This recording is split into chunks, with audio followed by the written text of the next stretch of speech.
everyone, it's Nikuni and you guys are watching me on Learning for Life.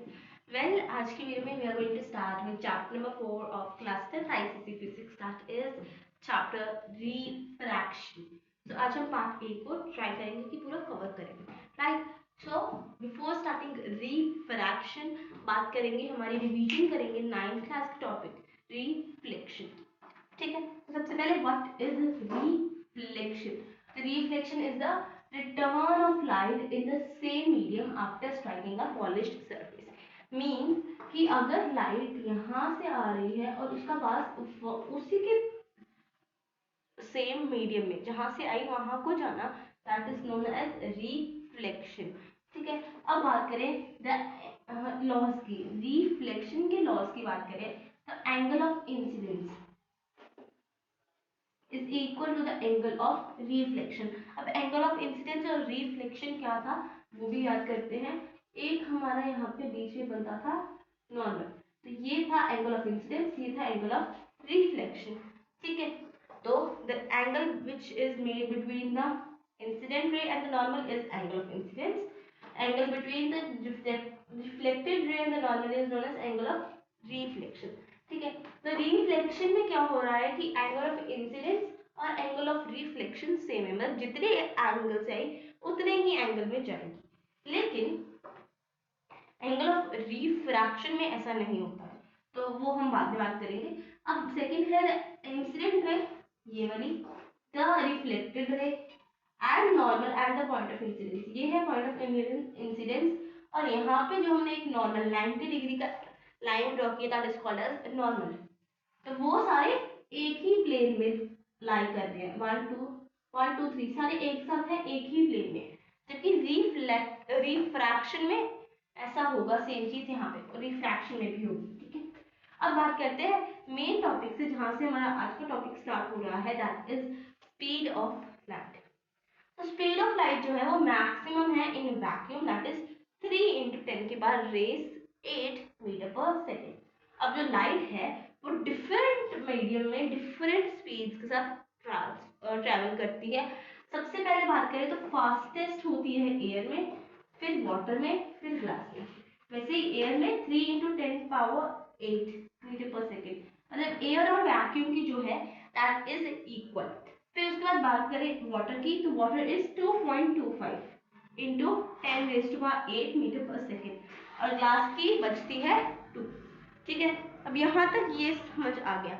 लेकिन जैसे यहाँ पे ये स्पीड ऑफ लाइट डिफरेंट है इन डिफरेंट मीडियम्स, एक और चीज आती है, that speed of light travels with a constant speed in a homogeneous transparent media, ठीक है? तो speed of light travels with constant speed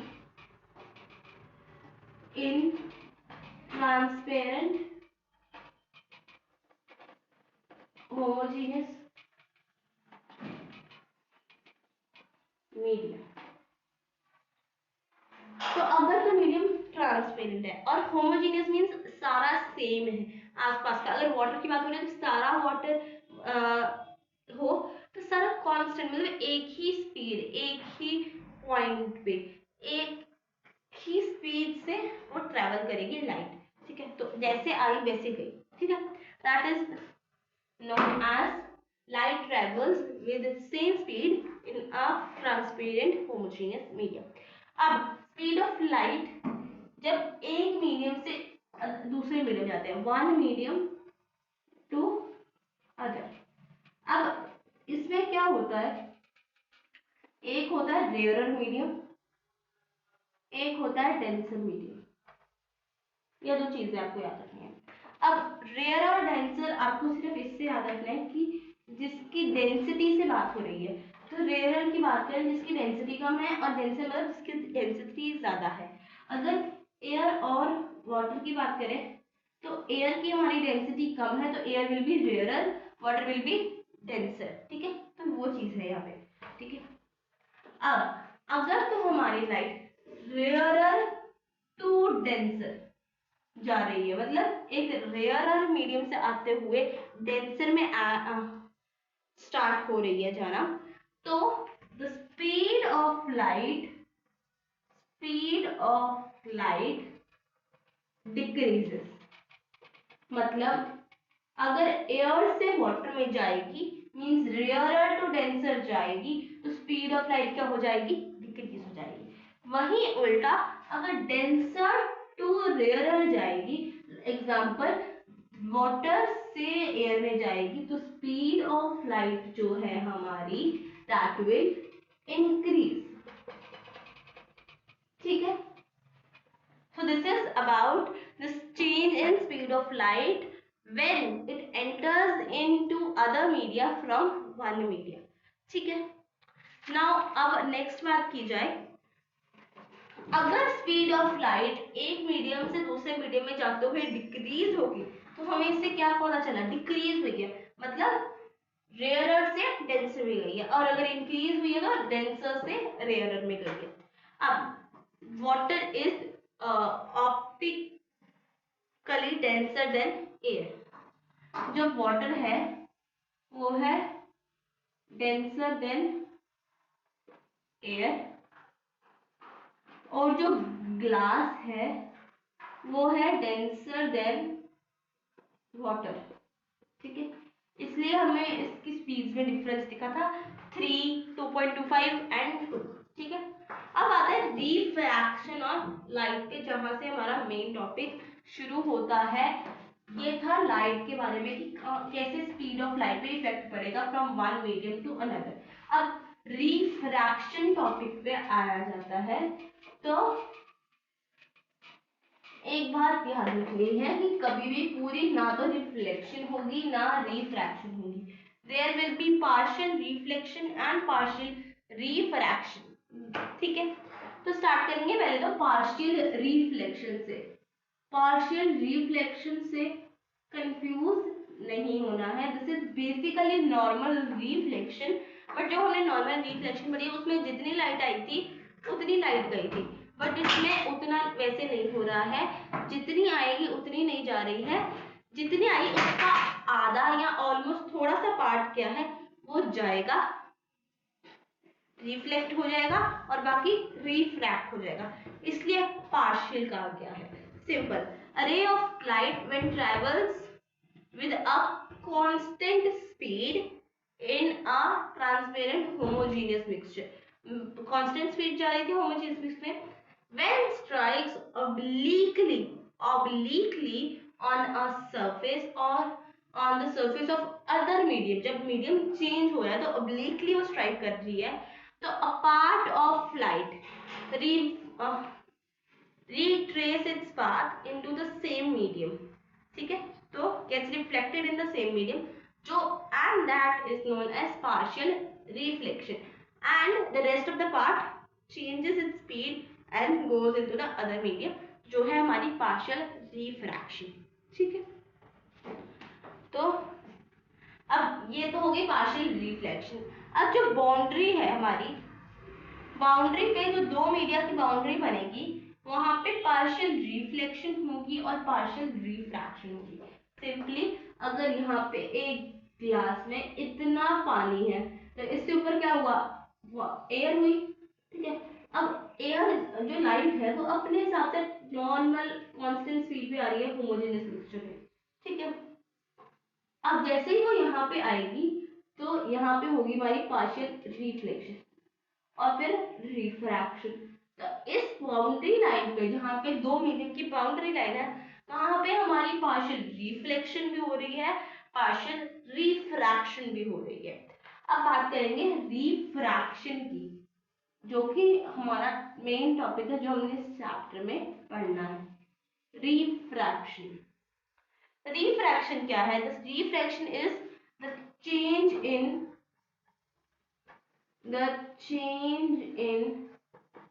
direction of path of light when it travels from one medium to the other. अब इसका मतलब क्या है कि जो लाइट का पाथ है ना वो थोड़ा चेंज हो जाता है जब हम एक मीडियम से दूसरे मीडियम में उसको ट्रेवल करवाते हैं, ठीक है। और इससे हम कहते हैं रिफ्रैक्शन। अब इसको और अगर आपको परफेक्ट डिफाइन बनाना है तो आप लिखोगे the change in the direction of path of light when it travels from one transparent medium to the other transparent medium, ठीक है। तो ये हो गई हमारी परफेक्ट डेफिनेशन। अब रिफ्रैक्शन ऑफ लाइट जो है वो एक सरफेस फिनोमिना है, that is a surface phenomena, right. अब बात करते हैं कि कैसे चेंज, जैसे हमने इसमें बात की रिफ्रैक्शन में लाइट के पाथ की डायरेक्शन चेंज हो जाती है, तो वो डायरेक्शन कैसे चेंज होती है उसके बारे में बात करते हैं और वो क्यों चेंज होती है मेनली। तो यहाँ पे हम बनाएंगे कुछ डायग्राम्स, रे डायग्राम्स, ठीक है। अगर तो ये देखो रेयरर टू डेंसर की बात करें, एक लाइट जो है वो रेयरर मीडियम से डेंसर मीडियम में जा रही है, तो हम क्या बनाएंगे सबसे पहले यहाँ पे हम बनाएंगे एक चेंज इन मीडियम वाला बाउंड्री। यहाँ पे रेयरर मीडियम है, यहाँ पे डेंसर मीडियम है, ठीक है। सिंपली कुछ नहीं डिफिकल्ट बनाना। अब यहाँ से एक इंसिडेंट रे हमें लानी है, ठीक है। नॉर्मली जैसे रिफ्लेक्शन की बनाई थी डायग्राम्स, यहाँ तक वही आनी है, ठीक है। फिर क्या होगा, यहाँ पे हम बनाएंगे एक नॉर्मल पॉइंट ऑफ इंसिडेंस पे, ठीक है।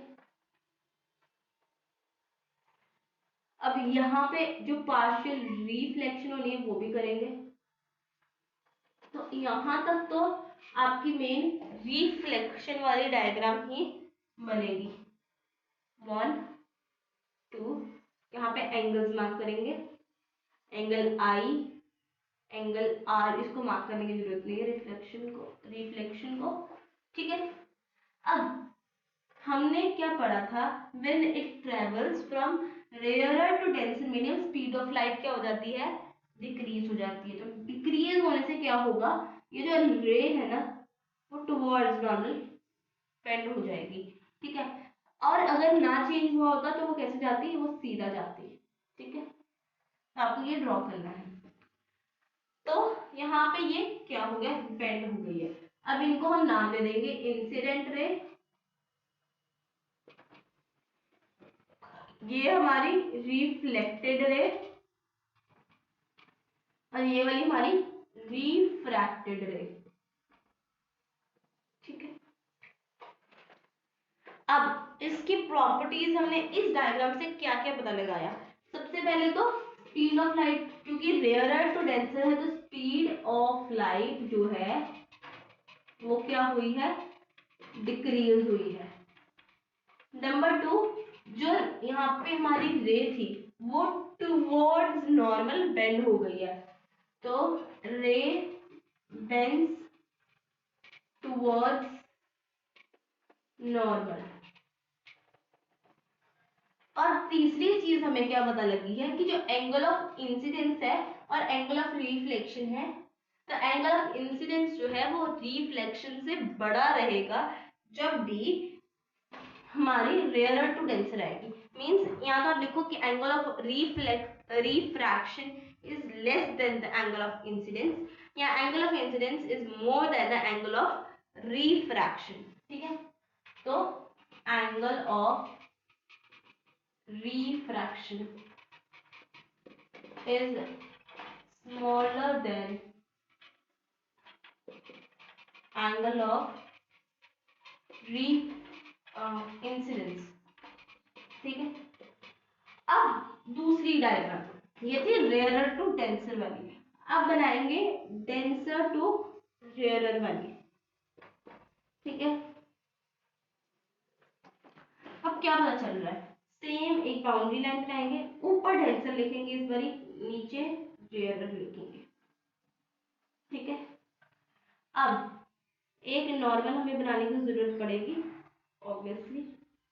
ठीक है, अब यहाँ से इंसिडेंट रे आई, और अगर ये इसमें चेंज इन मीडियम ना होता तो ये कैसे जाती, ये ऐसे जाती आगे को। ठीक है, फिर यहाँ से ये क्या हुई, पार्शियल रिफ्लेक्ट हुई, और जो इंसिडेंट रे है, ये देखो ये क्यों बनाई हमने, जो वो इंसिडेंट रे की डॉक्टर क्यों बनानी है हमने, क्योंकि हमें इसे मूव करवाना है। तो यहाँ पे क्या हुआ था, टुवर्ड्स नॉर्मल हो गई थी बिकॉज रेयर टू डेंसर आया था।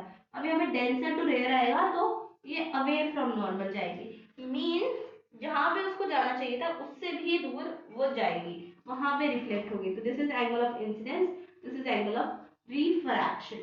तो इससे हमें क्या पता लगा, सबसे पहले स्पीड ऑफ लाइट जो है वो क्या कर रही है, इंक्रीज कर रही है क्योंकि डेंसर टू रेयर है। फिर जो रे है वो बेंड करेगी अवे फ्रॉम नॉर्मल। और तीसरी बात, जो एंगल ऑफ रिफ्रैक्शन होगा इस बारी, angle of refraction is greater than angle of incidence. ऊपर वाले में एंगल ऑफ इंसिडेंस बड़ा था, नीचे वाले में एंगल ऑफ रिफ्रैक्शन बड़ा है। ठीक है, this is all we conclude from our two ray diagrams. और सबसे इंपॉर्टेंट चीज यहाँ पे आपके एरोज इज मस्ट, वरना मार्क्स नहीं मिलेंगे। तो रे डायग्राम्स में एरो आर मस्ट। ठीक है, तो यहाँ तक आई होप आपको समझ आया। नेक्स्ट बात करेंगे, अगर इंसिडेंट हो गई है नॉर्मली। देखो पहले दो में क्या था कि हमारे चेंज इन मीडियम था, सबसे पहले आया रेयरर टू डेंसर, फिर डेंसर टू रेयरर। लेकिन अब जो हम बात करेंगे दैट इज इंसिडेंट नॉर्मली, मतलब 90 डिग्री के एंगल पे आ रही है। और अगर रिफ्लेक्शन वाला चैप्टर को याद करें तो रे रिट्रेसेस इट्स पाथ, तो रिफ्रैक्शन में भी यही होगा, बट रिट्रेस अपना पाथ नहीं करेगी। Let me show you. अब इंसिडेंट नॉर्मल होगा जब, तो इंसिडेंट नॉर्मली, यस ये मैंने बनाया, ये हमारी रे आई, ये हमारी रे आई। ठीक है, अब अगर तो रिफ्लेक्शन होती तो ये सीधा चली जाती ऊपर वापस, लेकिन अगर ये रिफ्रैक्शन है, एक मीडियम से दूसरे मीडियम में जाना, तो वो सीधा आ जाएगी। तो द रे will pass undeviatedly, there will be no change in the path of ray. तो इसमें angle of incidence is equal to the angle of refraction, that is 0 degree. Ray passes undeviatedly। ठीक है, अब जब रे पास हुई अनडेविएटेडली, तो जब एक मीडियम से दूसरे मीडियम में वो मूव करी है, तो नॉर्मली बात करें तो इसका चेंज क्यों नहीं हुआ मीडियम। अब देखो अगर बात की जाए तो जनरली क्या होता है कि एक मीडियम से दूसरे मीडियम में जाते वक्त जो है वो चेंज हो जाता है रे का पाथ, लेकिन ये देखो यहाँ पे रे का पाथ चेंज हुआ। और मैंने ये नहीं कहा कि मीडियम सेम था, मीडियम डिफरेंट था, तो क्यों चेंज नहीं हुआ, because of this angle of incidence जो कि 0 डिग्री है। ठीक है, अब बात करते हैं जब रे एक मीडियम से दूसरे मीडियम में जाती है तो क्या क्या चीजें ऐसी हैं जो चेंज होती है।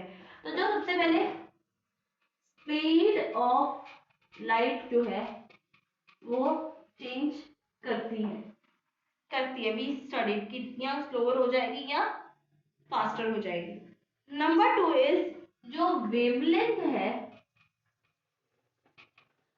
वो भी चेंज करेगी। आगे हम पढ़ेंगे वेवलेंथ के साथ रिलेशंस पढ़ेंगे, तो वेवलेंथ भी चेंज करेगी। Direction of path of light, direction of path of light ये भी चेंज करेगी कि देखो टुवर्ड्स नॉर्मल आया, अवे फ्रॉम नॉर्मल आया, कैसा आया वो भी हमने पढ़ा, तो ये भी चेंज करेगी। लेकिन जो एक चीज कभी चेंज नहीं होगी दैट इज फ्रीक्वेंसी। एक लाइट की, एक कलर की प्रॉपर फ्रीक्वेंसी कभी चेंज नहीं होती, फ्रीक्वेंसी रिमेन्स सेम। बाकी सारी चीजें स्पीड, डायरेक्शन और तीसरी चीज वेवलेंथ, तीनों चेंज होंगे, लेकिन फ्रीक्वेंसी जो चौथी चीज है वो चेंज नहीं होने वाली। ठीक है, अब बात करते हैं what is the cause of refraction. अब देखो रिफ्रैक्शन हमने पढ़ा कि रिफ्रैक्शन हो तो रहा है, लेकिन रिफ्रैक्शन हो क्यों रहा है इसके बारे में बात करेंगे। सिंपली बात करें तो हमने क्या पढ़ा, speed of light changes when we move from one medium to other.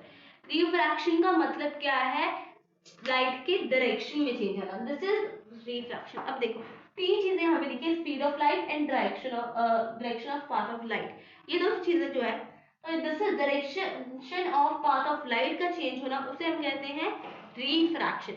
लेकिन रिफ्रैक्शन का रीजन क्या है, that is speed of light. Speed of light जो है वो बताएगी कि आपकी लाइट किधर को जाएगी किधर को नहीं जाएगी।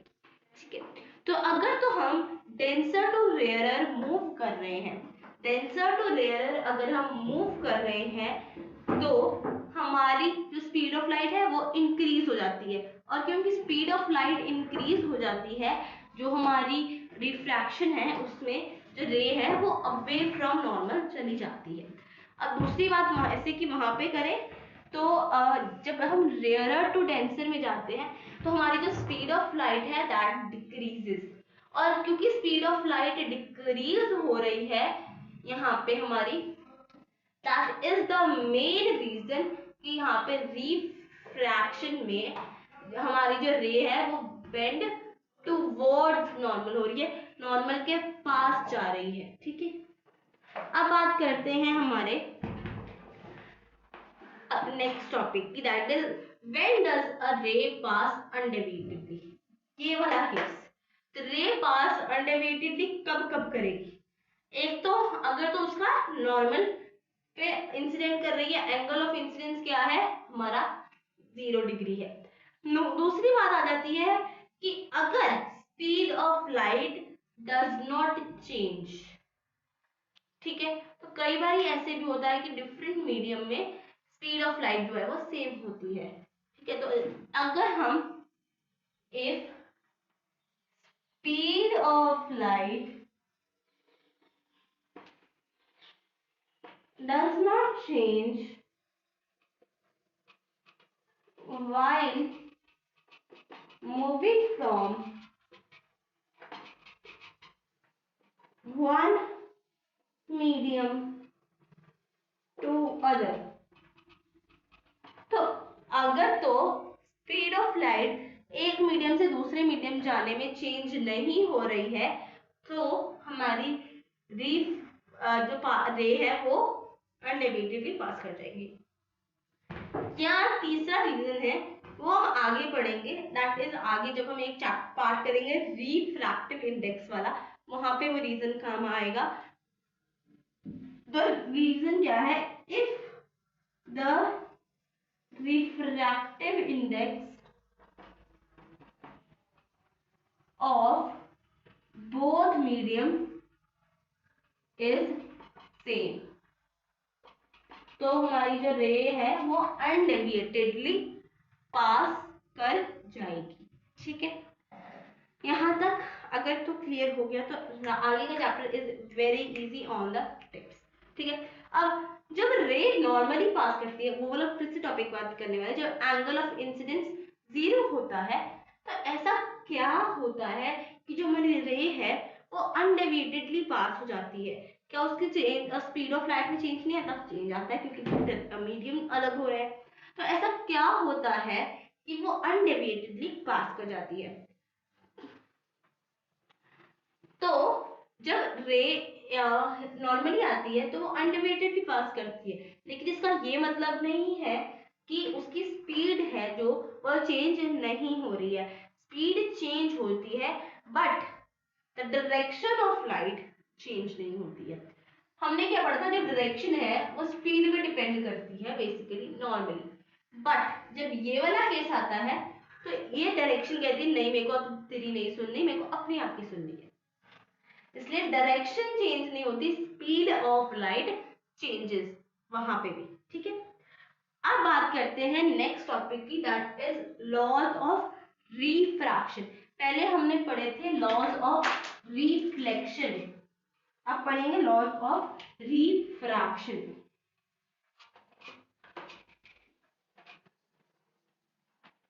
ठीक है, तो लॉज ऑफ रिफ्रैक्शन में क्या हो रहा है, एक लॉ सेम है जो कि रिफ्लेक्शन वाला था हमारा, that is the incident ray.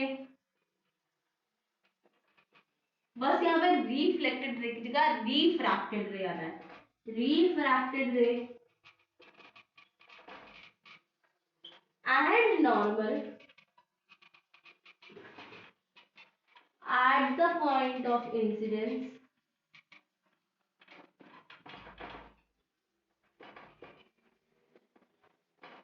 all lie in the same plane। ठीक है, इसे कहते हैं हम लोग रिफ्रैक्शन का पहला लॉ।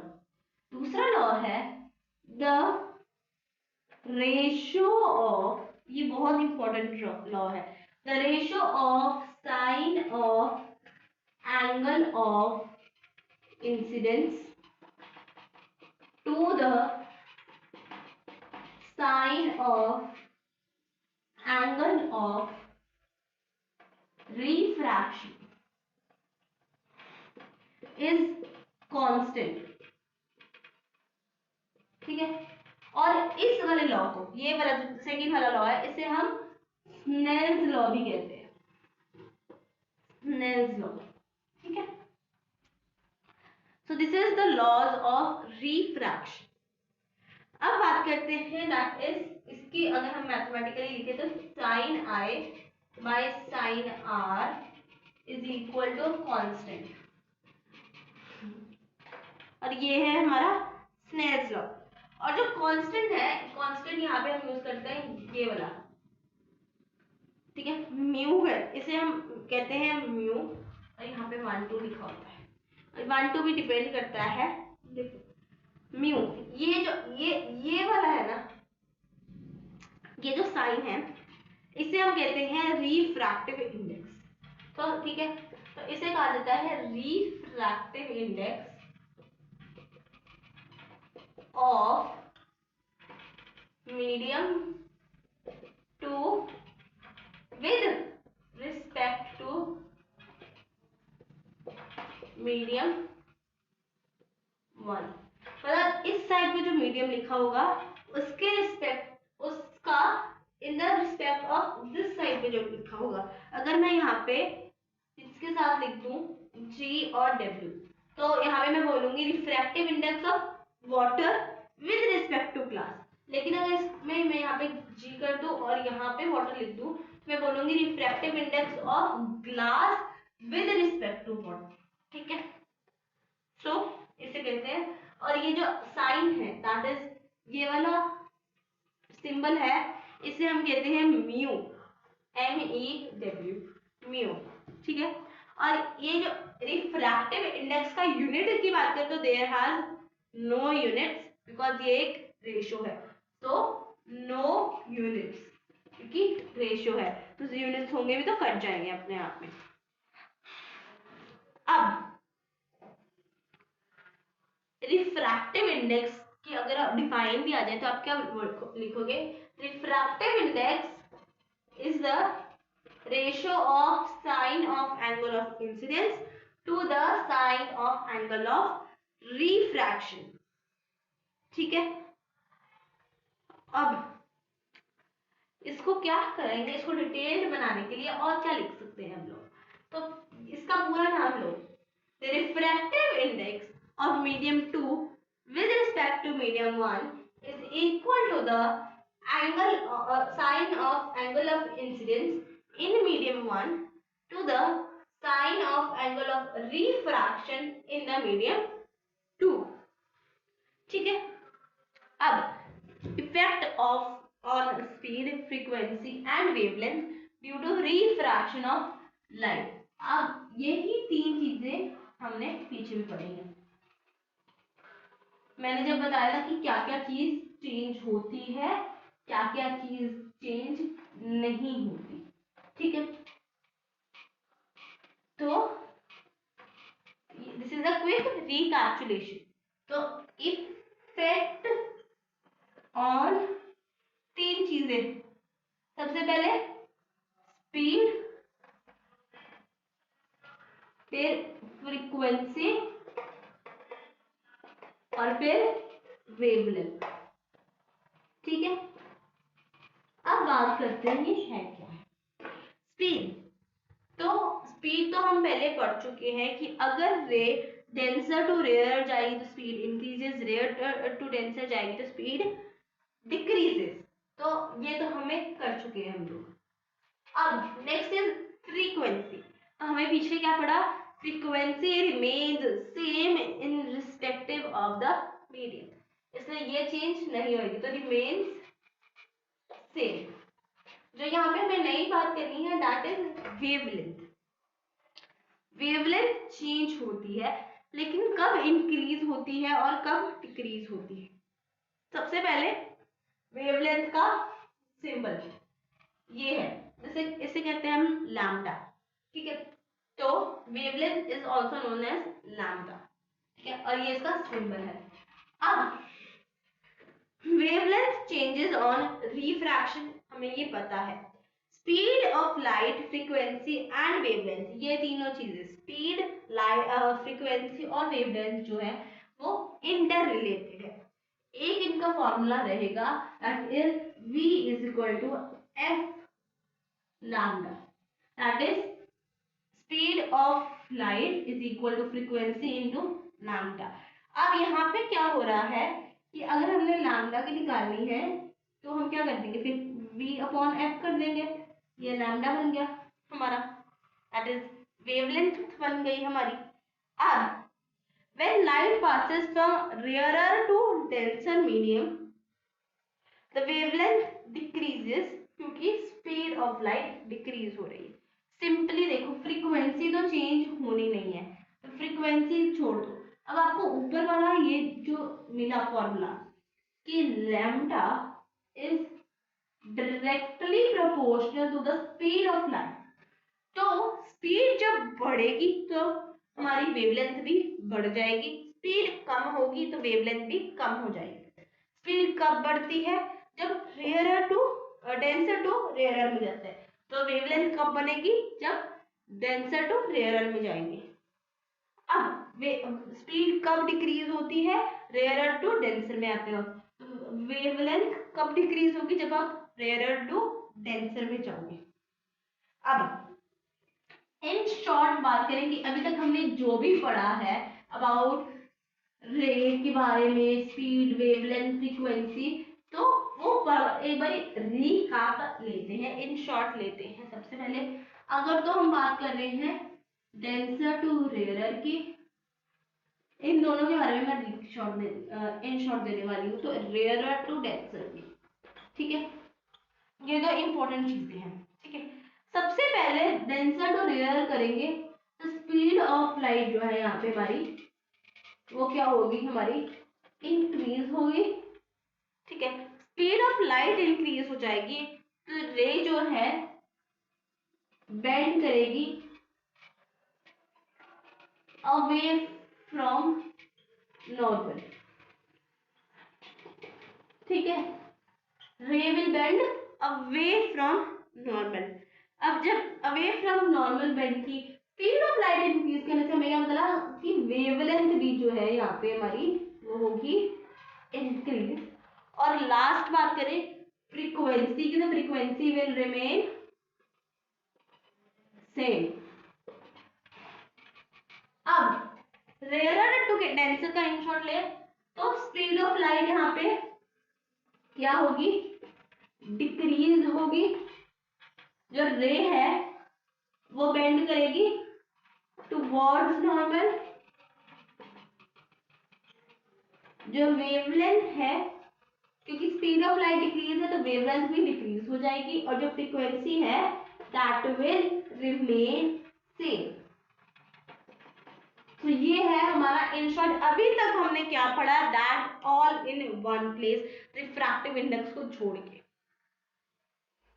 लॉज ऑफ रिफ्रैक्शन जो थ्योरेटिकल पार्ट है वो मैंने अभी नहीं लिखा है, इन शॉर्ट में मैंने वो चीजें लिखी हैं जो कंसेप्चुअल थी, सारी चीजें जो स्पीड ऑफ लाइट इंक्रीजेस, रे went away from normal, wavelength increase हो रही है, फ्रीक्वेंसी सेम रह रही है, फिर स्पीड ऑफ लाइट डिक्रीज हो रही है, रे टुवर्ड्स नॉर्मल जा रही है, वेवलेंथ भी डिक्रीज हो रही है, और फ्रीक्वेंसी जो है वो सेम रह रही है।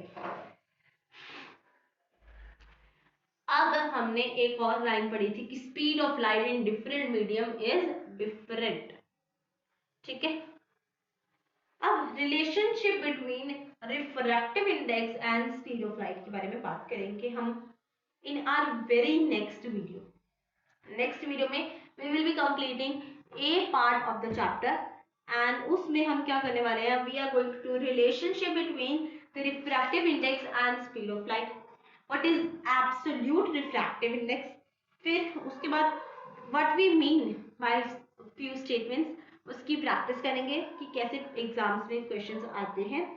देन अगर स्पीड रिफ्रैक्टिव इंडेक्स एक मीडियम में और दूसरे मीडियम में सेम है तो क्या होगा, कंडीशंस की रे अनडिवाइडेडली पास करेगी, वो हम आज ही पढ़ चुके हैं, उस दिन फिर रिकैप्चुलेशन लेंगे तीनों पॉइंट्स की, and relationship between wavelength in two medium के बारे में बात करने वाले हैं, और फैक्टर्स रिफ्रैक्टिव इंडेक्स किन फैक्टर्स पे डिपेंड करता है उनके बारे में बात करेंगे, principle of reversibility of path, refraction of light through a rectangular glass plate और ग्लास स्लैब, वो सारे लेटरल डिस्प्लेसमेंट फैक्टर्स किस पे डिपेंड करते हैं, उन सब चीज़ों के बारे में हम उस वीडियो में बात करने वाले हैं। इन शॉर्ट मेन हमारा टॉपिक रहेगा रिफ्रैक्शन और लेटरल डिस्प्लेसमेंट, बाकी प्रिंसिपल ऑफ रिवर्सिबिलिटी भी हम पढ़ेंगे, ठीक है। आज की वीडियो का जो होमवर्क है that is a question which I have for you, और उसका आपको आंसर देना है in the comment section that what are the conditions that light ray passes undividedly. I need 3 reasons. Put down all your answers in the comment section. I'll see you guys in the next one. Till then, bye bye. Thanks for watching. And if you want the notes of this chapter, make sure to join the WhatsApp channel. Bye guys.